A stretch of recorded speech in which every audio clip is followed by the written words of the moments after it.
Hello Sir Dave, sana mapansin mo itong email ko. Naisend ko na ito sa ibang channel, pero baka marami ring nag-i-email sa kanila, kaya nagbabaka sakali akong mapili mo ito. Tawagin mo na lang akong Nela. Hanggang ngayon, hindi pa rin mawala sa isip ko yung nangyari noong nagbakasyon kami ng dalawa kong kaibigan sa hindi ko na lang papangalanang beach somewhere in Bataan. Plano lang talaga namin ng simpleng weekend getaway. Pagod kaming lahat sa trabaho, kaya gusto naming mag-relax, maglangoy at magpicture para maipost sa FB at IG.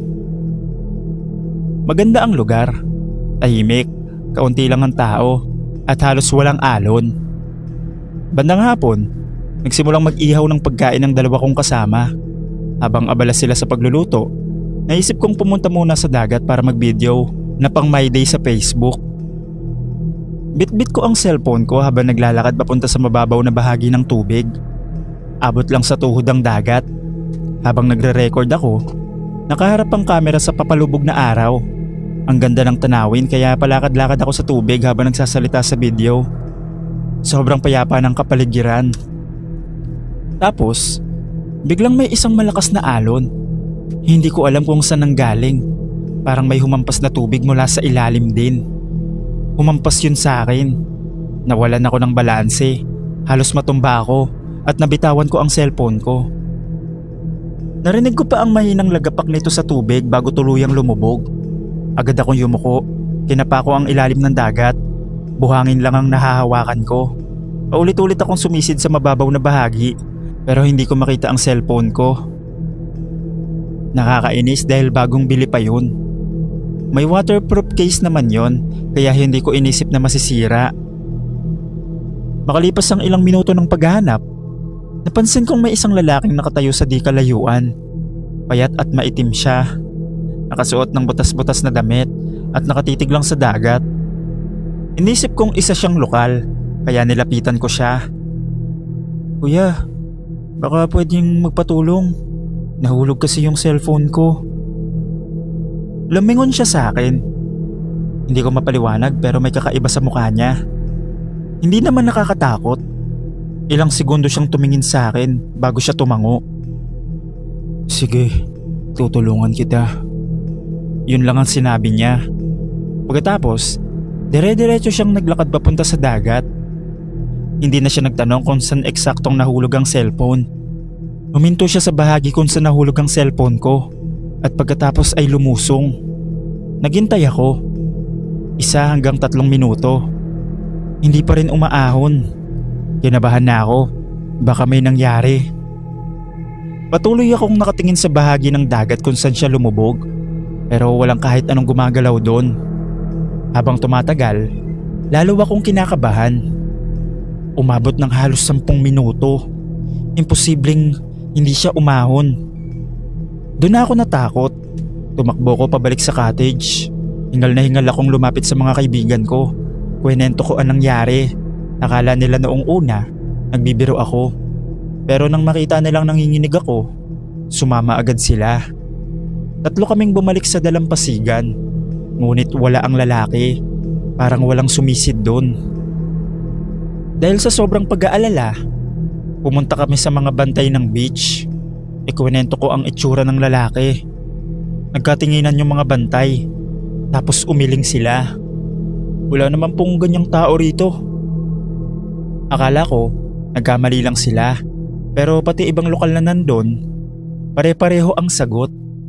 Wala raw silang kilalang ganong lalaki. Doon ako lalong natakot. Kinagabihan, hindi ako mapakali. Paulit-ulit kong iniisip ang lalaking sumisid. Saan siya napunta? Kung nalunod siya, bakit walang bakas? At kung hindi siya tao, ano siya? Kinabukasan bago kami umuwi, naglakad kami sa tabing dagat. Tahimik pa rin ako. Hindi pa rin mawala sa isip ko ang nangyari. Bigla ko napahinto. May isang bagay na kalahating nakabaon sa buhangin. Nang lapitan ko, nanlaki ang mga mata ko. Cellphone ko yun. Parang may naglagay lang doon. Nagkatinginan kami ng mga kaibigan ko. Wala na isa sa amin ang nagsalita dahil isa lang ang nasa isip namin. Kung hindi namin nakita ang cellphone sa ilalim ng dagat tapos walang taong umahon mula sa tubig, sino ang nagbalik nun sa tabing dagat? Hanggang makauwi kami ng Maynila, hindi na nawala sa isip ko ang lalaking yun.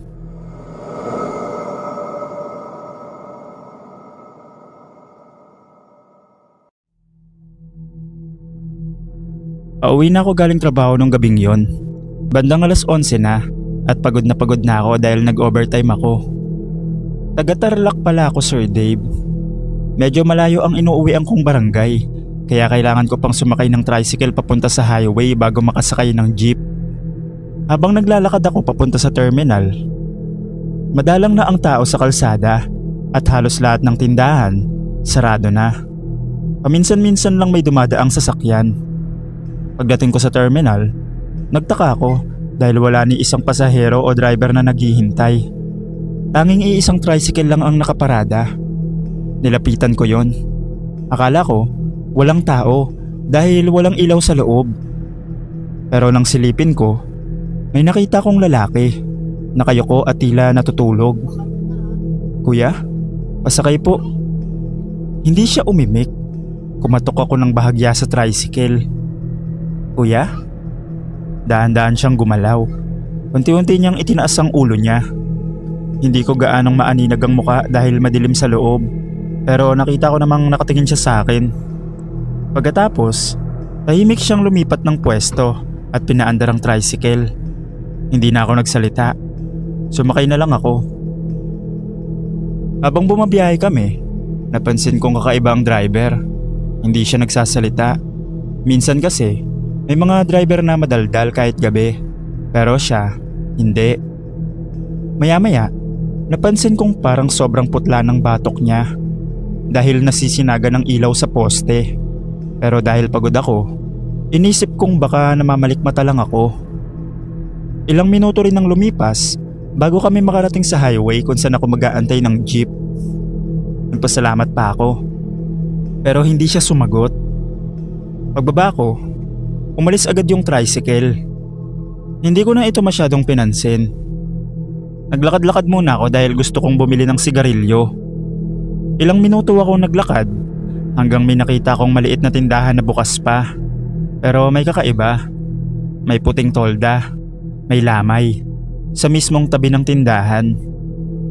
Hindi ko na pinansin yon at lumapit sa tindahan. "Pabili po." Nang makabili na ako at naabot na yung yosi sa akin, kumuha yung babae para suklian ako. Napalingon ako sa gate ng bahay. May malaking tarpaulin doon. Karaniwan lang naman yun sa mga patay. May litrato ng namatay, pangalan, edad tapos mga detalye ng burol. Wala naman sana akong pakialam.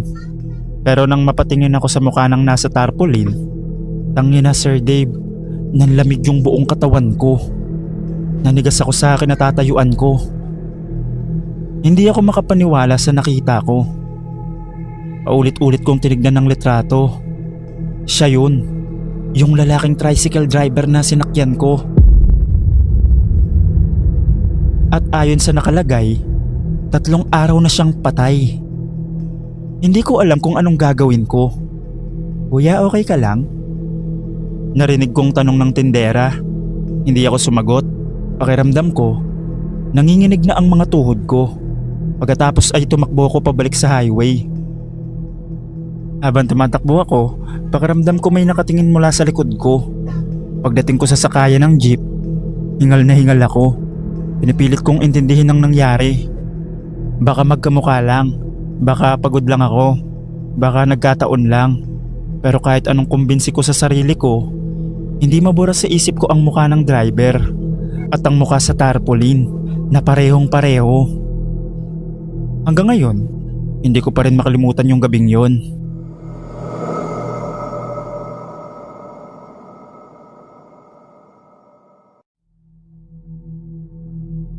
Tawagin niyo na lang po ako sa pangalang Marby. Nangyari ito noong nagkaayaan kaming 5 magkakaibigan na mag-camping sa isang liblib na beach sa Bataan. Di ko nasasabihin ang eksaktong lugar para na rin sa privacy ng beach. Mahilig talaga kami mag-road trip. Isang Sabado, Maaga kaming bumiyahe mula Maynila at bandang hapon nakarating kami sa beach. Tahimik yung lugar, halos walang tao at napapalibutan ng mga puno. May ilang mangingisda kaming nakita. Pero pagsapit ng dilim, kami na lang ang natira. Nag-set up kami ng tent, nagsindi ng bonfire at nag-ihaw ng pagkain. Masaya ang kwentuhan. Tawanan kami ng tawanan habang naririnig lang ang hampas ng alon sa dalampasigan. Bandang 12:00 na ng ating gabi nang unti-unting humina ang usapan. Yung dalawa kong kaibigan pumasok na sa tent para matulog. Naiwan kaming tatlo sa tabi ng apoy. Habang nakatingin kami sa dagat, may napansin akong kakaiba. May tao ba dun? Napatingin din sila sa direksyon na tinitignan ko. Sa may mababaw na bahagi ng dagat, may nakatayong isang babae. Hindi siya lumalangoy, hindi rin siya naglalakad. Tahimik lang siya nakatayo habang nakaharap sa amin. Sa ganong oras, wala dapat naliligo. Wala ring ibang campers sa paligid. Una naming inisip na baka isa lang siyang turista na nagmumuni-muni. Pero habang tumatagal, mas lalo kaming kinikilabutan. Hindi man lang siya gumagalaw kahit konti. Kahit ang ulo niya, hindi umiikot. Para siyang rebulto na nakatayo sa gitna ng dagat. Napansin din namin na kahit malakas ang alon, hindi siya natitinag. Nang hindi na kami mapalagay, kinuha ng isa kong kaibigan ng flashlight at itinapat ang ilaw sa direksyon ng babae. Sa mismong sandaling tumama ang ilaw sa kanya, nawala ito. Naglaho ito sa isang kisap mata. Hindi namin nakitang tumakbo yun o lumusong sa dagat. Basta bigla na lang siyang nawala. Nagkatinginan kaming tatlo. Walang gustong magsalita. Ramdam ko ang panlalamig ng buong katawan ko. Dali-dali namin ginising ang dalawa naming kasama at pumasok kaming lahat sa tent. Hindi na kami nakatulog ng magdamag na yon. Pagdating ng kinabukasan, hindi na kami nagtagal at umalis agad kami sa lugar na yon. Yun lang naman po yung kwento ko. Pinaiksi ko na lang. Pero sana mapili. Salamat.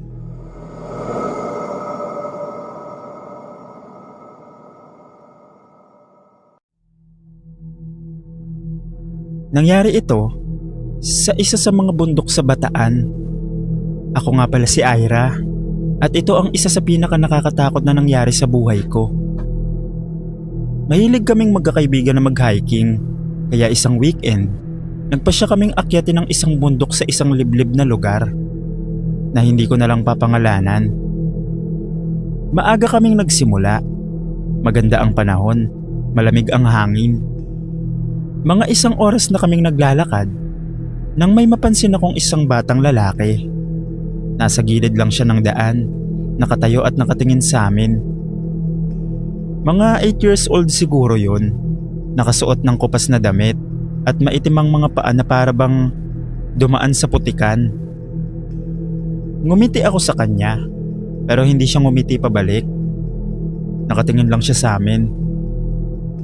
Nang lumingon ako sandali sa mga kasama ko at muling tumingin sa bata, wala na ito dun sa pwesto niya.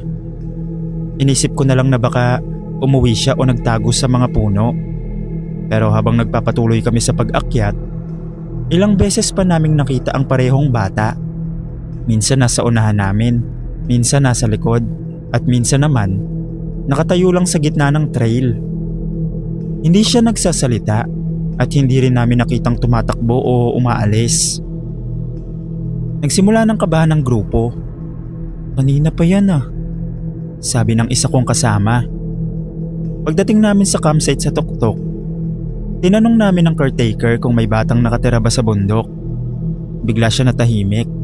Tinignan niya kami isa-isa bago dahan-dahang nagsalita. Wala namang batang nakatira rito. Akala namin nagbibiro lang siya. Marami ng hikers ang nagsasabing may batang nakikita sa trail. Pare-pareho ang kwento. Lalong bumigat ang pakiramdam ko. Pagkatapos, sinabi niya ang mas nakakatakot. Maraming taon na ang nakalipas. May batang nawawala rito habang umaakyat kasama ang pamilya niya. Ilang araw siyang hinanap pero hindi na nakita kahit kailan. Natahimik kaming lahat. Hindi ko na ikwento na 4 na beses kong mismong nakita ang batang yun. Kinagabihan, halos hindi ako makatulog. Pakiramdam ko, may naglalakad sa labas ng tent namin. May mga yabag na mabagal, parang may batang paikot-ikot. Pagsikat ng araw, dali-dali kaming bumaba ng bundok. Habang nasa huling bahagi kami ng trail, hindi ko napigilang lumingon. Sa pagitan ng 2 puno, nandun na naman ang batang lalaki. Nakatayo lang siya at nakatitig sa akin. Pero nagpatuloy na ako sa paglalakad at hindi na muling lumingon. Nakababa naman kami ng ligtas. Pero hanggang ngayon, hindi ko pa rin makalimutan yung naranasan kong yon.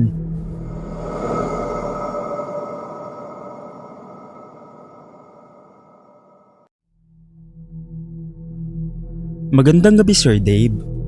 Ako si Renz at gusto ko lang ikwento ang nangyari sa akin sa probinsya namin sa Tarlac. Nangyari ito, 2 taon na ang nakalipas. Umuwi ako sa probinsya para dalawin ng lola ko. Maliit lang ang bahay niya at napapalibutan ng mga palayan. Tahimik yung lugar pagsapit ng gabi. Ang maririnig mo lang, tunog ng kuliglig at hangin na dumadaan sa mga puno. Bandang 11:00 ng gabi, natutulog na ang lahat. Ako na lang ang gising dahil nanonood ako ng video sa cellphone. Bigla akong nakarinig ng 3 mahinang katok sa pinto. Akala ko may kapitbahay na may kailangan. Pagtingin ko sa bintana, wala namang tao. Madilim ang labas. At ang ilaw lang ng poste ang nagbibigay ng liwanag. Bumalik ako sa higaan. Makalipas ang ilang minuto, narinig ko na naman. Mas malakas na. Tinawag ko ang lola ko. La, may kumakatok yata. Nagising siya at seryosong tumingin sa akin. Huwag mong bubuksan kahit ilang beses pa yang kumatok. Pagkalipas ng ilang segundo, may narinig na naman kaming parang naglalakad sa bubong. May mabigat na paa na dahan-dahang naglalakad mula sa harap hanggang likod ng bahay. Wala nang nagsalita sa amin. Makalipas ang 5 minuto, tumigil ang mga yabag. Akala ko tapos na, pero maya-maya, may boses na tumawag sa pangalan ko. Renz, lumabas ka. Mahina lang pero malinaw. Kinabahan ako noon. Dahil boses yun ang yumao kong tiyuhin na ilang taon nang patay. Napahawak ako sa braso ng lola ko. At sinabi niya, huwag kang sasagot. Hindi siya yan. Halos 1 oras ding paulit-ulit na may kumakatok at tumatawag sa pangalan ko. Pagsapit ng madaling araw, bigla na lang tumahimik ang paligid. Kinabukasan, tinanong ko sa lola ko kung ano ba yun. At sinabi niyang hindi na raw bago yun sa lugar nila. Ayon sa kanya, may mga nilalang daw na gumagala kapag hating gabi at ginagaya ang boses ng mga kakilala o mahal sa buhay para mapalabas ang tao sa bahay. Hindi ko alam kung anong mangyayari kung lalabas ang tinatawag. Pero simula nun, tuwing umuuwi ako sa Tarlac, sinisigurado kong nasa loob na ako ng bahay bago mag 10:00 ng gabi. Yun lang naman po yung kwento ko, Sir Dave. Salamat.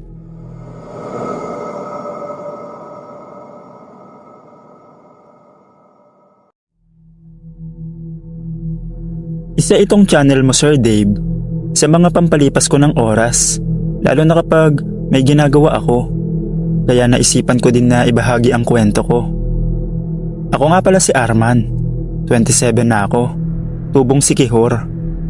Lumaki ako sa isang maliit na baryo na hindi kalayuan sa isang lumang tulay na matagal nang pinag-uusapan ng mga matatanda dito sa amin. Ang sabi nila, may mga nilalang daw na nagpapakita roon sa gabi. Minsan tikbalang, minsan naman kapre. Pero para sa akin, kwento lang yun. Panakot sa mga bata. Simula pagkabata ko, lagi kong naririnig ang mga usapan tungkol sa tulay na yun. Kapag may inuman sa kanto, hindi mawawala ang kwento tungkol sa mga nakakita raw ng malaking nilalang na may mahabang paa na tumatawid sa gitna ng tulay. Minsan naman, may nagsasabing may malaking anino na parang tao. Pero sobrang tangkad, nakaupo sa gilid habang naninigarilyo. Siyempre, hindi ako naniwala. Isang gabi, nagiinuman kami ng mga kaibigan ko dito sa may tindahan malapit sa amin. O sige Arman, ikaw na matapang. Subukan mo ngang dumaan sa tulay mamayang 12:00. Sabi ng kaibigan kong si Joel habang tumatawa. Tapos mag-video ka ha, sabi pa ng isa. Napailing lang ako. Sige, para matapos na yung kwento nyo, pupunta ako, sabi ko. Nagkatawanan sila, pero sa loob-loob ko, gusto ko rin talagang patunayan na walang katotohanan ng mga sinasabi nila. Bandang 11:45 ng gabi, nagpaalam na ako sa kanila. Sumakay ako sa motor ko at dahan-dahang nagmaneho papunta sa tulay. Tahimik ang kalsada. Halos walang ilaw maliban sa ilang mahihinang bumbilya sa mga bahay na malayo-layo pa. Habang papalapit ako sa tulay, napansin kong mas lumalamig ang hangin. Yung tipong kahit sanay ka sa gabi sa probinsya, parang may kakaiba. Huminto muna ako saglit sa gilid ng kalsada. Pinatay ko ang makina ng motor. Tahimik. Tanging mga kuliglig lang ang naririnig. Sa harap ko, kitang-kita ko ang lumang tulay. Simentado ito, makitid, at may maliliit na poste sa gilid. Sa ilalim ay isang mababaw na ilog na napapalibutan ng mga malalaking puno ng balete at akasya. Huminga ako ng malalim. Kwento lang to, sabi ko sa sarili ko. Pinaharurot ko ulit ang motor. Dahan-dahan akong umakyat sa tulay. Habang nasa gitna na ako, biglang humangin ng malakas. Parang may dumaan na malamig na hangin sa likod ko. Napatingin ako sa salamin ng motor. Wala naman. Pero may kakaibang pakiramdam na parang may nakatingin. Pagdating ko sa gitna ng tulay, bigla kong napansin ang isang bagay sa dulo. May nakatayo, isang maitim na anyo, matangkad, sobrang tangkad. Akala ko tao lang, pero habang papalapit ako, napansin kong iba ang tindig nito. Yung mga paa niya, parang masyadong mahaba. Napabagal ako. Biglang gumalaw ang ulo nito. At doon ko nakita ang muka. Mahaba, parang kabayo. Nanlamig ang buong katawan ko. Tikbalang. Napapreno ako ng biglaan. Pero bago pa ako makagalaw ulit, may naamoy akong amoy ng tabako. Mapait sa ilong. Dahan-dahan akong napalingon sa kaliwa. Sa may gilid ng tulay, sa ilalim ng isang malaking puno, may isa pang anino. Nakaupo, malaki, sobrang laki nito. At sa dilim, nakita ko ang pulang liwanag ng sigarilyo na hinihit-hit nito. Pagbuga ng usok, dahan-dahang lumitaw ang mukha nito. Malapad, mabuhok, at ang mga mata niya ay nakatingin mismo sa akin. Ngumiti ito. Kapre. Parang tumigil ang tibok ng puso ko. Nasa harap ko ang tikbalang. Sa gilid ko naman ang kapre. At pareho silang nakatingin sa akin. Pagkatapos, dahan-dahang napangisi ang tikbalang. At doon ko narinig ang unang salita nito. Akala mo, kwento lang kami. Doon ko na naramdaman na malaki ang pagkakamali ko sa pagpunta sa tulay na yun. At bago pa ako makabalik sa motor, biglang kumilos ang dalawang nilalang papunta sa akin. Hindi ko alam kung paano ako nakagalaw agad. Pero nang makita kong sabay na gumalaw ang tikbalang at ang kapre, bigla kong piniga ang silinyador ng motor. Umugong ang makina. Bigla akong humarurot palabas ng tulay. Pero sa likod ko, may narinig akong malakas na yabag. Hindi normal na yabag ng tao. Parang malalaking paa na tumatama sa simento. Sumilip ako sa side mirror at doon ko nakita yung tikbalang tumatakbo sa gitna ng tulay. Ang haba ng mga paa nito, kaya parang 2 hakbang lang niya ay kalahati na ng tulay. Habang yung kapre hindi tumatakbo, pero sa bawat hakbang niya, parang lumalapit agad siya. Parang lumalaki, parang lumalapit ng hindi normal. Napamura ako. Puta! Lalo kong binilisan ng motor, pero biglang namatay ang makina. Hindi! Hindi! Sigaw ko habang paulit-ulit kong binubuksan ng motor, pero ayaw bumukas. Pero ang mga yabag sa likod ko, palakas ng palakas. Hindi ko na kinaya. Iniwan ko ang motor at tumakbo ako pababa ng tulay. Ramdam ko ang kaba sa dibdib ko, parang sasabog ang puso ko. Habang tumatakbo ako, naririnig ko ang hinga ng tikbalang sa likod ko. Mabigat, parang galit na kabayo. Ano lalaki? Narinig kong sabi nito. Hindi ka na matapang ngayon. Tumawa ang kapre, malalim, parang nanggagaling sa loob ng lupa.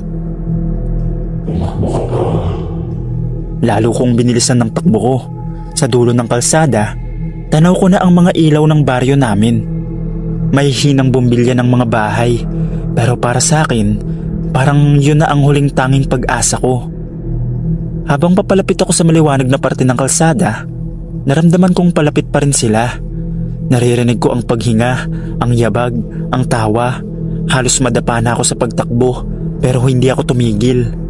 Hanggang sa nakapunta ako sa unang ilaw ng baryo. At bigla, tumigil ang lahat. Wala na akong naririnig na yabag, wala na ring hangin. Dahan-dahan akong napalingon. Nasa may dulo ng dilim ng kalsada ang 2 nilalang. Hindi na sila lumalapit. Ang tikbalang, nakatayo lang sa gitna ng daan, habang ang kapre naman ay nakatayo sa ilalim ng puno. Pareho silang nakatingin sa akin, at pagkatapos, sabay silang tumawa. Isang tawang hindi ko makakalimutan habang buhay. At sa isang iglap, nawala sila sa dilim. Napaupo ako sa gitna ng kalsada habang hingal na hingal. Makalipas ang ilang minuto, may lumabas na kapitbahay namin. Arman, ano nangyari sa'yo? Hindi na ako nakapagsalita. Tanging ang panginginig ng katawan ko lang ang sagot. Kinabukasan, binalikan namin ng mga kaibigan ko ang tulay para kunin ang motor ko. Nandun pa rin ito sa gitna ng tulay. Pero ang mas nakakatakot, may nakita kaming malalaking bakas ng paa sa simento. Hindi bakas ng gulong, hindi bakas ng tao. 2 uri ng bakas. Isa na parang paa ng kabayo at isa na sobrang laki, parang paa ng higante. Simula noon, hindi na ako dumadaan sa tulay na yon kapag gabi, at tuwing may nagtatanong sa akin kung totoo ba ang mga kwento tungkol doon, isa lang ang sinasabi ko. Kung gusto mong malaman, subukan mong dumaan doon ng alas 12 ng gabi. Pero sa loob-loob ko, umaasa akong wala nang susubok pa, dahil alam ko na ngayon, hindi lang kwento ang mga nilalang sa tulay na yon.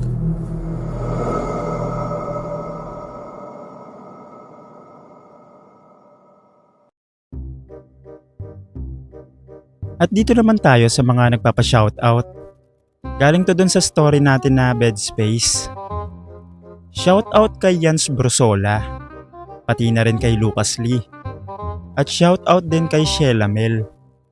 Sheila Mel o Sheila May. Pati na rin kay Arnel Conanan. At pa-shoutout daw sila na tropa daw ni Felix. Sa mga magpapa-shoutout pa, comment lang kayo dito sa story natin ngayong araw para ma-shoutout ko kayo sa mga susunod na kwento. Yun lang naman po. Salamat.